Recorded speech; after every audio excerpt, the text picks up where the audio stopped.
আচ্ছা, খুব ছোট্ট একটা ম্যাথ, এটা অনেক সময় পরীক্ষা আসে আর আমরা কনফিউজড হয়ে যাই এই ম্যাথের মধ্যে। নিচের কোন সংখ্যাটি বড়? এখানে 4টা সংখ্যা দেওয়া আছে, তার মধ্যে সবথেকে বড় সংখ্যা কোনটি? তো একটা জিনিস আমাদের মাথায় রাখতে হবে, দেখেন যে নর্মালি যখন আমরা ধরেন 25কে যখন বর্গ করি তখন আনসার কত আসে? 5। ঠিক আছে, অর্থাৎ 25কে বর্গ করলে এটার আনসার আসে, বর্গমূল আসে 5। তার মানে এই সংখ্যাটা কিন্তু বড়। 25 একটা বড় সংখ্যা ছিল, এটাকে বর্গমূল করায় এটার বর্গমূলটা ওই সংখ্যা থেকে ছোট হয়ে গেল, অর্থাৎ 25 থেকে 5 কিন্তু অবশ্যই ছোট। ঠিক আছে, তো এই জিনিসের উল্টাটার ঘটে হচ্ছে দশমিক সংখ্যার ক্ষেত্রে।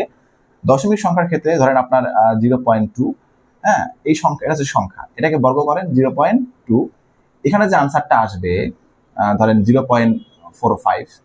ঠিক আছে, 0.45।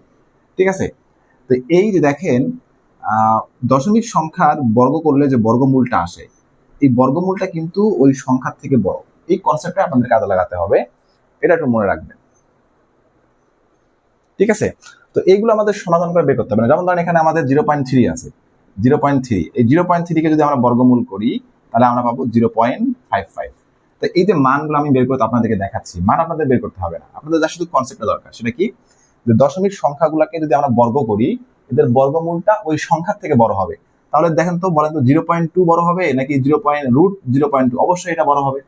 ঠিক আছে, আবার দেখেন 0.3 বড় হবে নাকি √0.3? অবশ্যই এটা বড় হবে। এখন দেখেন 0.2 এর থেকে অবশ্যই 0.3 বড়, তাহলে এই তার যে বর্গমূলটা এটা আরো বড় হবে। তাহলে আমাদের সব থেকে বড় সংখ্যা হচ্ছে 0.3। তাহলে আমরা এখানে কি শিখলাম? যে দশমিক সংখ্যাগুলোর যে বর্গ যদি আমরা করি, এর বর্গমূলটা ওই সংখ্যার থেকে বড় হয়। ঠিক আছে।